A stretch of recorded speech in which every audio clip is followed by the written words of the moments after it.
Musique, Frédéric Huttman. Bonjour, Frédéric Huttman au micro, j'ai le plaisir de vous retrouver pour un nouvel entretien. Aujourd'hui, j'ai l'immense plaisir de recevoir Jean-Marc Louzada. Bonjour. Bonjour Frédéric. Alors, je vous reçois à l'occasion de la parution d'un disque, alors que j'ai adoré, excusez ma rude franchise, Jean-Marc. C'est gentil. Au cinéma ce soir pour le label La Dolce Volta. Ça fait longtemps qu'on connaît votre amour pour le cinéma. Bien sûr, bon... Vous êtes un des pianistes importants qu'on adore, mais il y a aussi cette passion dévorante pour le cinéma qu'en général on évoque hors micro. Et là, vous avez laissé cette passion déborder pour rendre à la fois un hommage au cinéma, un hommage à cette passion, un hommage à vos parents. C'est très important. Ah oui, alors c'est vrai, cet enregistrement, c'est quelque chose de spécial pour moi. Ça me tient très à cœur. Tout d'abord, oui, c'est vrai que ça a débordé. Ma passion pour le cinéma, là, a pris un cran, c'est monté d'un cran, si je peux dire. Je pense, parce que pour moi, le cinéma, j'adore, je le dis, pleurer au cinéma.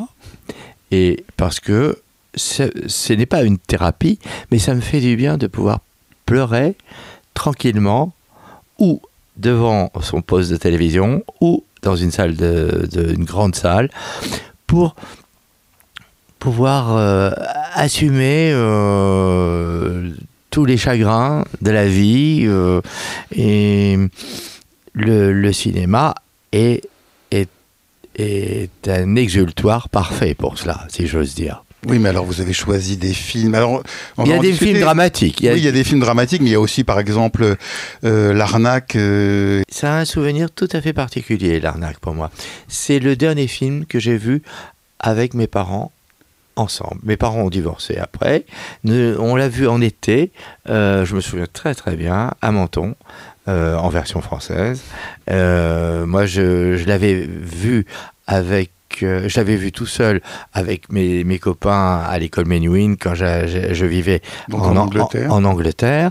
Et en arrivant en France, j'avais amené mes parents voir ce film. Et en fait, mes parents ont divorcé juste après. Donc, nous n'avons jamais plus vu un film tous les trois. Oui, donc c'est pour ça aussi qu'il y a un côté dramatique dans votre souvenir. Voilà, c'est un côté aussi très nostalgique. Oui. Et j'ai choisi Soleil, qui est une beauté de nostalgie de Scott Joplin. Dans le film, on y voit Redford qui est tout seul la nuit. Il cherche à avoir une nuit chaude avec une inconnue. L'inconnue, c'est une serveuse de bar. Et finalement, il entre chez elle, il passe une nuit. Au petit matin, quand il se réveille, elle est déjà partie. Et puis là, on entend toujours Soleil. Et puis il descend dans la rue. Il va dans une sorte de petite rue, comme un cul-de-sac. Et il voit arriver la serveuse qui vient droit devant lui, prête pour le tuer. Et cette femme est tuée. On s'aperçoit que c'était une tueuse et qu'elle était là pour le tuer. Donc c'est assez impressionnant. Oui, dans un film avec un ton quand même assez très drôle. Oui, mais le film est à plein de nostalgie, je trouvais, surtout plein de c'est une peinture de l'Amérique la prohibition. et qui meurt de faim aussi. Oui. Alors votre disque, de toute façon, c'est tellement vaste toutes les questions que j'aimerais vous poser, Jean-Marc Louzada. Il s'ouvre par un thème de Nino Rota, de la Dolce Vita. Nino Rota, on va le retrouver à une autre reprise dans ce disque. C'est un petit clin d'œil à la Dolce Volta. J'ai tenu à faire des remerciements à Michael Ada qui m'a permis d'enregistrer cet album. Mais ça tombait très bien. La Dolce Vita, c'est un film que j'ai vu tout d'abord à la télévision. Je me souviens très très bien, j'étais petit, au Dossier de l'écran, l'émission d'Armand Jameau. Oui. Et je l'ai vu avec mes parents, je devais avoir quand même... Je sais que le film était interdit au moins de 18 ans, et je l'avais vu j'avais 14 ans, puisque je venais en vacances lorsque je vivais en Angleterre. Je vivais à la Menuhin School. Eh bien, je suis venu en vacances, j'ai vu la Dolce Vita. J'ai eu un choc émotionnel incroyable, et c'était un film que ma mère et que mon père aimaient passionnément, qu'ils avaient vu en Tunisie, et j'ai été surtout impressionné par Alain Cuny. Oh, c'est terrible ce qui arrive à Alain Cuny. Terrible. Et en fait, ses enfants, il se suicide. Voilà, pour moi, Alain Cuny, déjà, il était... Alors, c'est un des fils rouges de votre disque, qu'on le retrouve dans Les Amants. On le retrouve dans Les Amants. Dans Les Amants, il écoute désespérément le sextuor de Brahms pour oublier qu'il est trompé ouvertement par son épouse. Il essaye de se calmer avec la musique de Brahms, surtout une musique juvénile et pleine de verve et de sensualité. Mais dans le film de la Dolce Vita, il rencontre Marcello Mastroianni devant une église. D'abord, et on s'aperçoit, on comprend que Alain Cuny est une sorte de père spirituel de Marcello, qui est complètement en pleine décadence, en train de s'amuser, de ne plus bosser, il trompe la femme qu'il aime. Et là, c'est un moment de calme. Il lui dit, viens, je vais te jouer de l'orgue. Et il voit un curé et il lui dit, est-ce qu'on peut monter? Je peux jouer de l'orgue? Et le curé accepte. Et j'avais jamais fait attention, parce que j'ai revu le film dernièrement, ça m'a profondément choqué. Il regarde d'une manière assez ironique Marcello, et il lui dit, tu vois, ils acceptent, même le diable, ils acceptent de m'avoir là. Et on apprend après 2 jours plus tard qu'il après une soirée assez macabre chez lui, où tous les intellectuels sont des intellectuels qui nous font frémir. Moi, j'ai d'ailleurs souvent assisté à des soirées intellectuelles comme cela.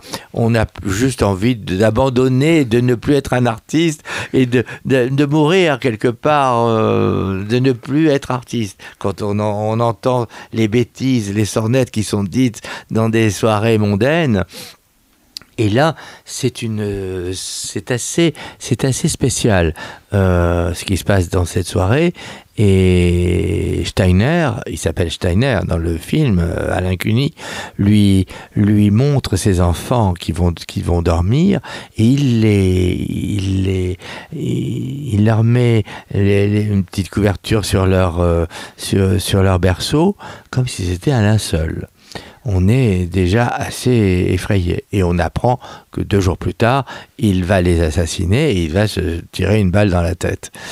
Moi, ces 3 scènes m'ont toujours bien plus impressionné que Marcello comme Here d'Anita Ekberg, plantureuse, mais qui est tout est fabuleux. La musique est géniale, la musique qui est en fait une copie, mais de génie, de l'opéra de Katsu. J'ai jamais pensé ça. Mais oui, et en fait, ça je l'ai lu. Hein. Je l'ai lu en sachant que Nino Rota, voilà, avait été convoqué par Fellini pendant le tournage. Et Fellini lui dit, voilà, regarde, j'écoute nuit et jour et nuit l'opéra de Katsu, la romance de Matilda Soriner. Est-ce que tu peux me faire quelque chose dans le même genre? Et vraiment, il a fait pas dans le même genre, il a fait beaucoup plus beau. Je trouve que c'est beaucoup plus simple. est beaucoup plus obsédant et beaucoup plus universel. Maintenant, on trouve la Dolce Vita de Fellini partout, même dans des publicités pour des voitures, avec des grandes stars hollywoodiennes qui conduisent ces voitures. Mais bon, l'opéra de Katsu est magnifique, mais bon, le thème de la Dolce Vita est quelque chose pour moi qui me déchire le cœur. Alors vous parliez, Jean-Marc Lousada, des amants. Vous interprétez le thème et variations donc, au piano. Oui, alors c'est le thème et variations du Sextuor qui a été transcrit par Brahms lui-même. C'est une des œuvres les plus belles, rarement jouées finalement. Tout à fait. Elles sont difficiles. Il faut toujours être en extension. On s'aperçoit que Brahms avait des mains gigantesques. Et alors c'est un film que j'ai vu parler... Excusez-moi de vous interrompre, moi j'ai cru quand vous avez choisi la musique de ce film que c'était en hommage à Jeanne Moreau dont vous avez été proche, avec qui vous aviez enrersé l'histoire de Babar. L'histoire de Babar. Francis Poulenc, et en fait vous m'avez dit hors micro que non, c'était un hommage à votre mère. Oui, c'est un hommage à ma maman. Lorsque j'étais à la Menuhin School, là où je n'étais vraiment pas heureux du tout, j'étais très seul, j'avais 13 ans, j'avais l'air d'en avoir 10. Ma mère avait décidé de m'écrire des lettres tous les jours. Elle m'écrivait 3 lettres par jour, donc je recevais une lettre le matin et une lettre au courrier du soir.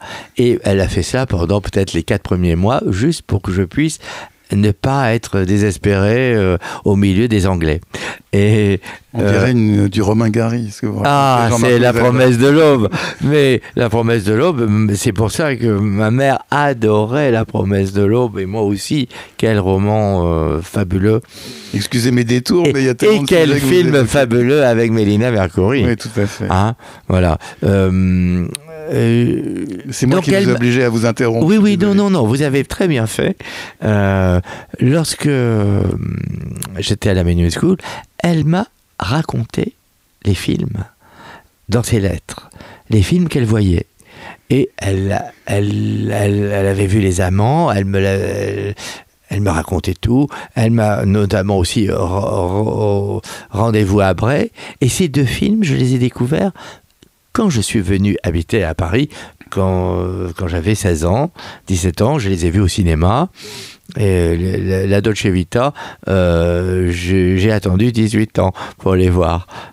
Et sur grand écran, et pour voir la Dolce Vita, c'était quelque chose c'est un grand choc émotionnel.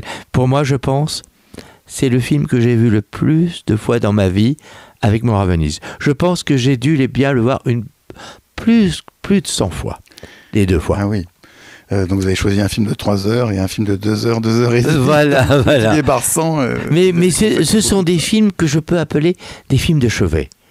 Comme des livres de chevet. Comme des livres de chevet. Mon livre de chevet, c'est La peau de chagrin de Balzac. Et je trouve c'est très étonnant. Moi, j'adore ce livre, mais c'est quand même un Balzac très particulier. Dans le monde fantastique, on n'est pas dans le Balzac. Oui, et bien pour moi, il est proche de la Dolce Vita. Je ne peux pas penser... J'adore vos alliances. Je pense immédiatement à la Dolce Vita quand je lis... je pense à La peau de chagrin quand je vois la Dolce Vita. Je trouve qu'il est très proche de Raphaël de Valentin. Mastroianni, le rôle de Mastroianni. Oui. Et puis surtout sur l'immobilisme,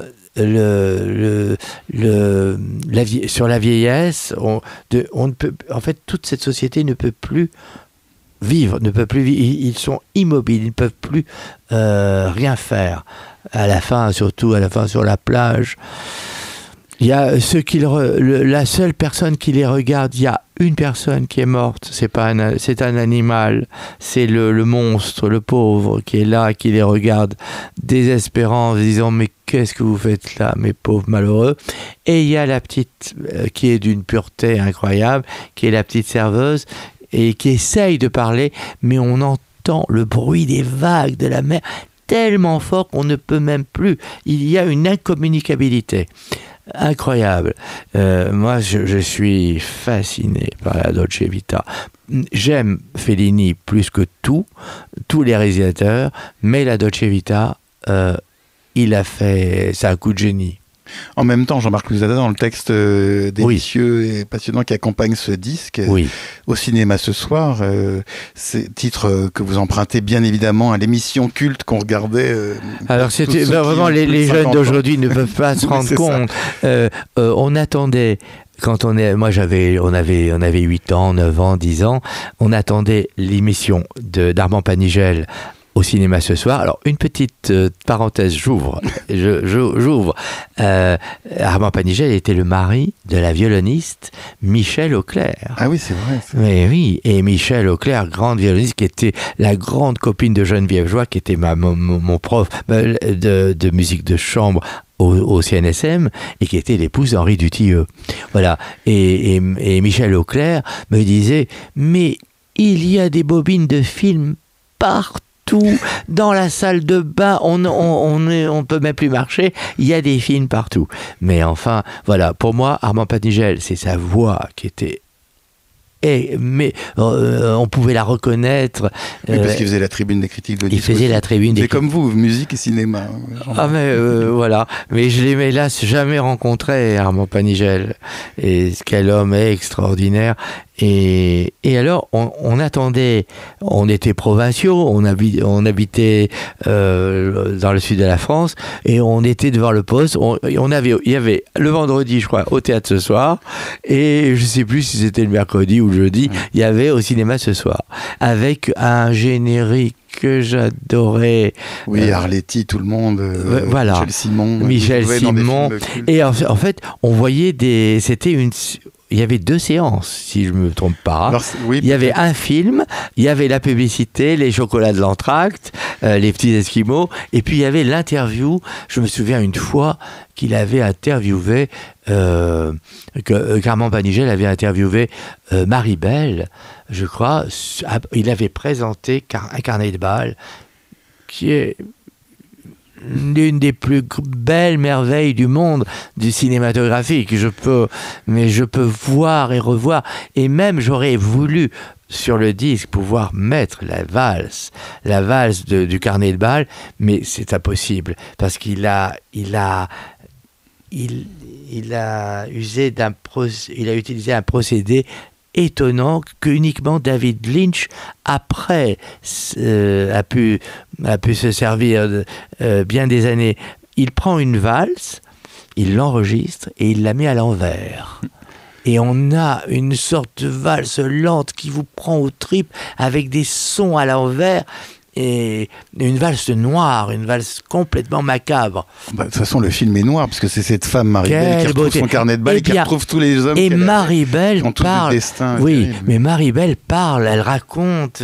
Et aussi, je me souviens, elle parle, elle défend. Qui a fait Julien Duvivier. C'est Julien Duvivier. Ouais. Elle défend Julien Duvivier, qui était détesté par toutes les cahiers du cinéma. Voilà. Et elle le défend. Et après, on avait le deuxième film. Par exemple, je me souviens plus, mais il y avait Pépé le Moco. Et moi, Pépé le Moco, c'est un souvenir direct, mais qui m'a été raconté par mes parents, parce que lorsque nous sommes partis de Tunisie au moment des événements... en 67 non, on est parti en 61, 62. Juste, je crois que la guerre d'Algérie n'était pas terminée. C'était la guerre de Bizerte. Je pensais que vous étiez parti justement comme beaucoup de Tunisiens on est en 67 après la guerre des 6 jours. Non, on est parti bien avant, et on a pris le Ville d'Oran. Et je me souviens, c'est le seul souvenir de mes toutes jeunes années d'avoir monté la passerelle et mes parents me tenaient en laisse parce les enfants étaient en laisse à l'époque. Et j'ai été malade tout le voyage. Je suis resté avec ma mère dans la cabine au lieu de profiter du restaurant du Ville d'Oran. Mais après, quand j'avais 11 ans et quand j'ai découvert le Pépé le Moco et le bateau tellement sublime qui nous fait chialer à la fin quand Mireille Balin oui, il se suicide devant le Ville d'Oran et Mireille Balin est assourdie par la sirène du bateau. Mais voilà, chaque fois que je pense au Ville d'Oran, je me suis dit quand même, j'y étais dessus. Mais enfin quand même, Jean-Marc Louzada, vous nous parlez de films quand même où la tragédie n'est jamais absente. Vous choisissez un film, c'est Carnet de balles, vous nous parlez de Pépé le Moko. Mais voilà, mais moi je trouve que, voilà, je n'aime que les grands films tragiques. Bon, s'il y a des films comiques... bien de temps en temps quand même regarder une bonne comédie. J'aime bien La Grande Vadrouille. La Grande Vadrouille, je peux la voir matin, midi et soir, toujours. Et Oscar aussi, d'Edouard Molinaro. Mais bon, ce sont des films aujourd'hui peut-être un peu désuets et les jeunes peut-être... Ah non, ils ont toujours autant de succès. J'espère, je l'espère. Ouais. Et même Rabbi Jacob, que j'adore. Mais les films qui me font pleurer, j'adore, voilà, Les Lumières de la Ville, ça mélange. On rit merveilleusement bien, mais on est subjugué par la perfection émotionnelle.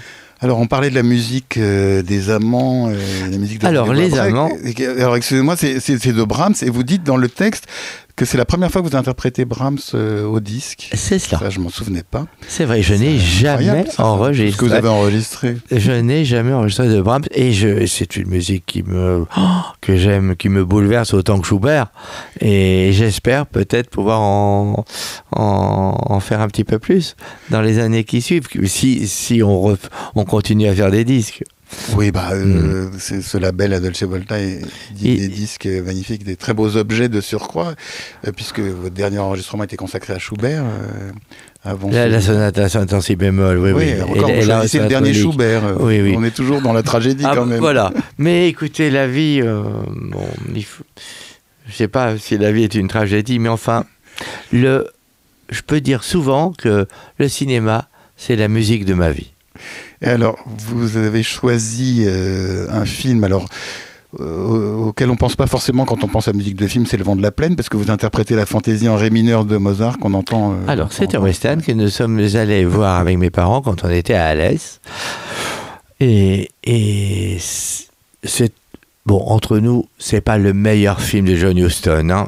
Malgré la présence d'Audrey Hepburn et de Burt Lancaster. Burt Lancaster qui était, qui allait l'année suivante devenir un prince Salina viscontien de Lampedusa.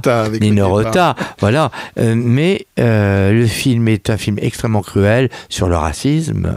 Oui, parce que Audrey Hepburn joue le rôle d'une métisse. Indienne. Et Burt Lancaster fait un cadeau à sa mère, qui est Lillian Gish, enfin sa mère adoptive, puisqu'il est amoureux quand même de sa sœur, qui n'est pas sa sœur, et il lui fait un cadeau en plein désert, quasiment au milieu des cactus, d'un piano forte, et elle s'assoit proche de la maison, dans le désert, et elle joue la partie en ré majeur de la fantaisie. Elle la joue assez lente, mais elle est en extase, et ça m'avait extrêmement touché, probablement parce que c'était une pièce que je jouais quand j'étais petit. Après, c'est une pièce que j'ai retravaillée et les difficultés sont arrivées. Parce que Mozart, tant qu'on est petit, tout va bien, et dès qu'on est devenu adulte, c'est fini. Il faut essayer de retrouver la grâce, retrouver l'innocence de l'enfance. Mais ça, et on peut passer des heures et des heures et des mois sans jamais le retrouver. On parlait des amants, on parlait de Jeanne Moreau, donc vous avez été proche, avec laquelle vous avez travaillé. Oui, elle m'a beaucoup apporté. Elle m'a beaucoup apporté sur l'enregistrement de Baba, parce que nous nous sommes vus souvent. Elle venait chez moi, à Paris, et on regardait, elle me dit, on regarde un Hitchcock, et je me souviens, on avait regardé La mort aux trousses, et elle me faisait des arrêts sur l'image, en me disant, regarde à quel point le cadrage est extraordinaire, il place les personnages dans le cadre, avec le fond. Il y avait un paysage, il y avait la mer au loin, et tout cela comme un tableau contemporain. Et elle m'a appris à regarder les films d'une autre manière. Et puis, elle m'a appris à me comporter dans la vie par rapport à la difficulté de ce métier, et d'une manière plus volontaire. Elle me disait, il faut que les gens comprennent que ce que tu fais, c'est toi. C'est toi, tu dois absolument imposer ce que tu dois faire. Et alors je me souviens, on avait été très critiqués tous les deux au moment de la sortie du disque, parce que nous avions... de Babar de Francis Poulenc. Voilà, mais il y avait un complément, il y avait les sports et divertissements d'Éric Satie, et il y avait quelques pièces de Satie. Il y avait notamment les Gnossiennes, et il y avait une gymnopédie. La gymnopédie avait été jouée en solo, mais on avait eu notre idée, à tous les deux, de mettre le texte surréaliste, un petit peu étrange, un peu bizarre, un peu choquant des fois, sur les notes de Satie. Et l'éditeur a toujours dit, l'éditeur, mais on n'a jamais su si c'était Satie qui avait demandé ou pas, qu'il ne fallait peut-être pas jouer, qu'il fallait juste dire le texte d'un coup, et après jouer la musique. Mais ça ne je trouve qu'il y a eu une grave erreur, peut-être de Satie, et elle a répondu dans une conférence de presse. Il y avait un journaliste qui était assez pointilleux et un petit peu agressif. En une seconde, elle lui a répondu, ils savaient plus quoi faire, plus quoi dire. C'était extraordinaire. Elle m'a dit après, voilà, il faut être comme ça. Quand on défend un projet, il faut savoir, même si on dépasse les limites, il faut aller jusqu'au bout. Et c'est ça. C'est une belle leçon. Et ça, je peux dire aussi, je prends un petit hommage à mon ami Alexandre Tarot. Donc vous jouez la transcription de l'Adagietto. De l'Adagietto. Il a fait une transcription qui est plus, il appelle ça une adaptation. Je trouve ça plus joli, qui est une véritable paraphrase. Il fait quelque chose comme l'a fait Liszt avec La mort d'Isolde. Il y a un travail de couleur, de timbre absolument incroyable. Et lui, après, quand il a su que j'allais faire ce projet, il m'a dit, tu sais, je fais aussi un projet, j'ai un projet cinéma qui va se réaliser bientôt. Et il m'a dit, Jean-Marc, tu dois y aller à fond. Il ne doit plus y avoir de limite. C'est ta passion. Il faut que les gens comprennent que c'est ta passion. Après la musique. Alors je lui dis des fois c'est avant la musique. Il m'a dit bah oui. Niveau, enfin, on peut pas dire avant ou après. Non, c'est sur le même niveau. C'est un pain quotidien comme la littérature ou comme la peinture. Mais bon, c'est vrai que les films on peut les voir et à toute heure du jour et de la nuit. Surtout avec les merveilleux DVD maintenant en 4K, Blu-ray fabuleux, voilà. Alors vous parliez de La mort aux trousses parce qu'il y a un absent sur votre disque, mais je ne sais pas si c'est pour des raisons d'organisation. C'est Bernard Herrmann, ce musicien dont le nom est tellement attaché à Hitchcock ou à Orson Welles. Eh bien oui. Est-ce que vous êtes interrogé mais non seulement, c'est que si vous venez à mon concert, vous l'entendrez. Mais bien sûr que je viens le concert le 19 avril. Vous avez un art de la transition. Je vous disais, il faut absolument évoquer ce concert qui aura lieu le 19 avril à la salle Gaveau. Ah bien écoutez, mais je travaille en ce moment. Mais le but, c'est en fait, bon, on a mis du Nino Rota. C'est pour un petit clin d'œil à la Dolce Volta, mais toutes les autres œuvres, oui, c'est des œuvres classiques, ce sont des œuvres classiques. C'est ce que je voulais. C'est ce que je voulais absolument. Ce sont des grands films qui ont employé des grands chefs-d'œuvre de la musique. Voilà. Je pense qu'il peut me différencier avec d'autres artistes qui ont fait des disques sur le cinéma. Avec des thèmes empruntés à des compositeurs de cinéma. Alors justement, moi j'ai déjà discuté avec des compositeurs qui travaillent pour le cinéma. Est-ce que justement de prendre des grands chefs-d'œuvre, Mahler, Bach est beaucoup utilisé au cinéma, ou Mozart ou d'autres, est-ce que parfois il n'y a pas un risque justement que ce soit plus fort que l'image et que ça n'écrase pas, mais que la musique soit tellement puissante que... Bruckner, pour moi, c'est Senso de Visconti. Oui. J'ai découvert, mais je n'ai pas honte de dire que j'ai découvert. Quand j'étais la 7e symphonie, j'avais 12 ans. Je l'ai découvert d'abord à la télévision. On venait d'avoir la télévision en couleur, comme on disait à l'époque. Parce que Senso en noir et blanc, c'est... Non, mais j'ai eu le grand choc. On appelait ça un ciné-opéra. Et puis, bon, Mort à Venise, que j'ai découvert à 11 ans, tout seul, au cinéma. Je me souviens très très bien être allé à Alès, au Rex, et il y avait 2 salles. Et la dame me regarde, j'avais l'air d'avoir 8 ans, elle me regarde et elle me dit, mais dis donc, tu veux voir? Oui, Mort à Venise. Mais c'est pas pour toi. Alors sa collègue qui tricotait à côté, je me souviens comme si c'était à tricoter, elle disait, écoute, il n'y a aucune interdiction, hein, tu peux le laisser rentrer. Hein. Et tu es sûr que tu ne veux pas voir le West End qui est dans l'autre salle? Tu es sûr? Je lui dis non, pas du tout. Et alors, j'ai été subjugué, évidemment, on est hypnotisé par ce film dès le début, par le générique qui est sous fond de lagune à l'aube. Et le passage du Vaporetto au moment du grand crescendo. Mais même chaque fois que je joue aujourd'hui, je me refais cette scène de ce Vaporetto qui arrive au loin et dans ce ciel rougeoyant merveilleux de cette aurore un peu. Et puis bon, j'étais fasciné par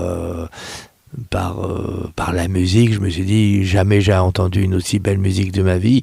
Et puis de voir que cet homme se perd et meurt d'amour comme ça, je me suis dit, comment ça peut exister? Mais c'est bouleversant. Et je suis rentré chez moi. J'ai parlé à mes parents. Je leur ai dit, alors je sais pas comment ils ont pris la chose, mais ils étaient interloqué. Je leur ai dit, dès que nous irons à Morzine, on allait à Morzine tous les étés dans une petite pension de famille, j'espère qu'on pourra y aller. Et en fait, le film Mort à Venise est passé en été, l'été suivant, à Morzine, et j'ai emmené tout l'hôtel pour voir ce film. Il y avait ma mère et une dame, une jeune qui s'appelait Eliette Saped, absolument, qui ont adoré le film. Mon père n'a rien dit, il restait assez. Et tous les autres ont détesté et même partaient. Moi, j'avais le cœur brisé, mais j'étais bouleversé. Et je sais que ma mère, après, a vu et revu le film une vingtaine, trentaine de fois. Elle l'adorait. Donc, c'est un souvenir très spécial, Mort à Venise, pour moi. Vous rendez hommage aussi dans ce disque, enfin dans le texte qui l'accompagne, dans l'interview qui accompagne, un compositeur malheureusement pas assez mis en valeur à mon sens, qui a fait des musiques notamment pour Jacques Becker, Falbala et d'autres films. C'est Jean-Jacques Grunenwald, qui a fait la musique de La Vérité sur Bébé Donge. Ah oui, alors quel grand, immense compositeur. Ça m'a fait très plaisir que vous en parliez parce que je l'adore, alors, mais ça fait partie de la famille. Alors pas mes parents, mais mes parents musicaux, si je peux dire. Denise Rivière, qui était votre professeur, qui était ma maman de la musique, vraiment, qui m'a tout appris. qui venait d'une famille extraordinaire. Elle venait des Margaritis, de la famille de Gilles Margaritis, mais je crois qu'il y avait, je ne sais plus comment il s'appelait Pierre Margaritis. C'était les Thibault. C'était les Thibault de Roger Martin du Gard. Ouais. La famille de Denise Rivière, c'est la copie. Roger Martin du Gard était très ami des Margaritis. C'est inspiré de tous les personnages de cette famille étrange qui était les Rivières. Et il a fait les Thibault. Et le cousin de Denise, Maurice Auberger, était pendant la guerre et après-guerre, l'un des plus grands scénaristes du cinéma français. On lui doit Falbala, le film de Jacques Becker, génial film sur la haute couture avec Raymond Rouleau et Micheline Prel, sublimissime. Gabrielle Dorzia, effrayante, Gabrielle Dorzia qui est effrayante aussi dans La Vérité sur Bébé Donge. Grande actrice. Et alors La Vérité sur Bébé Donge a été écrit aussi par Maurice Auberger, et Denise Rivière me parlait toujours de La Vérité. Elle me dit sur Bébé Donge. Il ne faut ne pas confondre avec La Vérité d'Henri-Georges Clouzot. Ah oui. On parle musique aussi, puisque le pauvre Samy Frey, pauvre entre guillemets dans le film, est chef d'orchestre. Oui, chef d'orchestre. Et puis il est assassiné. Oui, par Brigitte Bardot. Alors, il y a pire, mais quand même, c'est désagréable. Mais je peux vous ouvrir encore une petite parenthèse qui va vous faire sourire. Quand j'étais petit et quand j'apprenais le piano avec Denise, qui habitait Montfort-l'Amaury et qui avait une somptueuse demeure, et elle vivait là-bas avec le grand amour de sa vie, Marcel Ciampi. Et ils vivaient là-bas l'été, juin, juillet, août, septembre, et le reste du temps, la maison était louée à Brigitte Bardot. Ah oui. Et qu'est-ce qu'on apprend comme chose? Et Jacques Charrier. Et Jacques Charrier. Donc c'est absolument incroyable. Elle les a connus. Alors, quand elle me parlait comme ça, moi je montais les yeux au ciel et je me suis dit, elle connaît Brigitte Bardot, elle connaît Jacques Charrier, que j'avais découvert dans Les Tricheurs. Et surtout dans Babette s'en va en guerre. Oui, alors j'aime beaucoup. Comme je dis, j'aime beaucoup Brigitte Bardot. Je suis pas sûr que Babette et j'aime beaucoup Francis Blanche. Je suis pas sûr que ce soit un film qu'on ait beaucoup de facilité à regarder aujourd'hui. C'est un peu difficile, très difficile. Notre passion pour les films, très difficile aujourd'hui.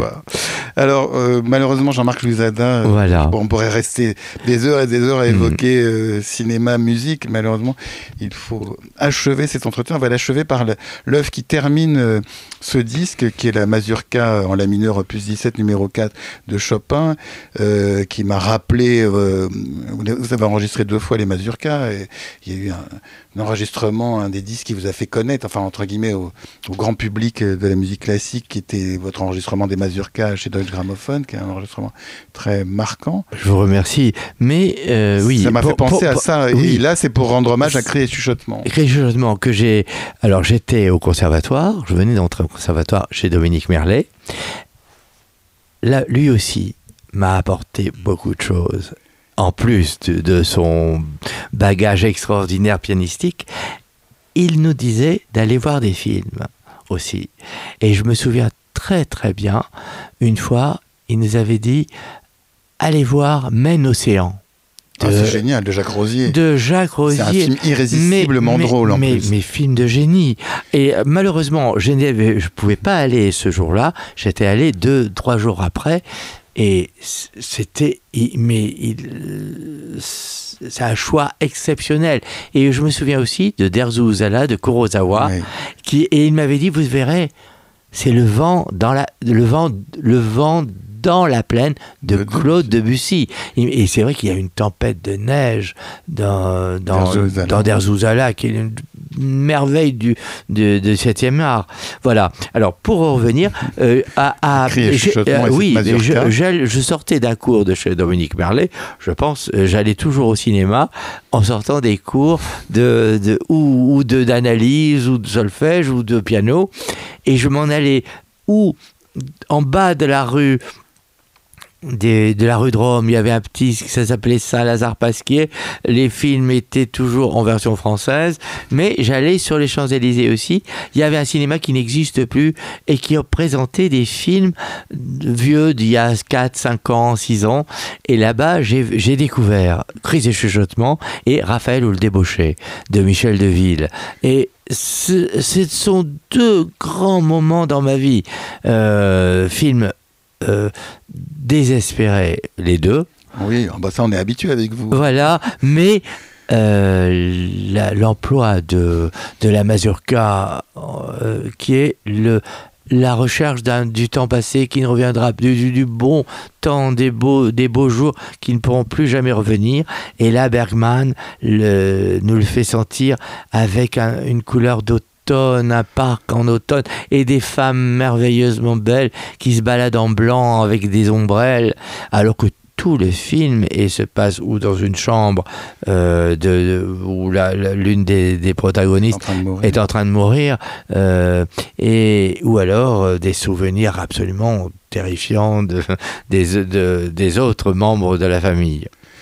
Voilà. Jean-Marc Louisada, je rappelle la parution de ce disque au cinéma ce soir pour le label La Dolce Volta, hommage à vos deux grands amours artistiques que sont le cinéma et la musique. Et puis ce concert le 19 avril prochain. Oui, qui sera assez spécial, parce j'ai fait appel à un garçon Julien absolument très doué, Julien Hanck, qui a fait des vidéos dans l'esprit de ce que j'aimais sur ces 11 ou 12 films qui seront illustrés par des musiques. Et moi, je parle aussi. Je vais un petit peu... il ne faut pas trop que je m'égare, mais que je parle un petit peu. Donc, c'est un concert, ciné-concert, un petit peu spécial. On a grande hâte. En attendant, il y a ce 10 pour la Dolce Volta.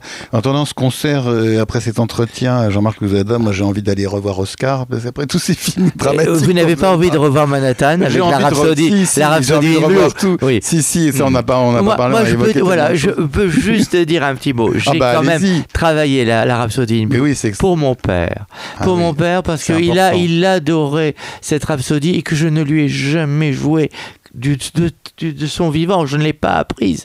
À l'époque, on n'apprenait pas ce genre de musique. On apprenait plutôt Petrouchka ou des sonates de Prokofiev. Voilà, alors que c'est de la musique aussi géniale. Et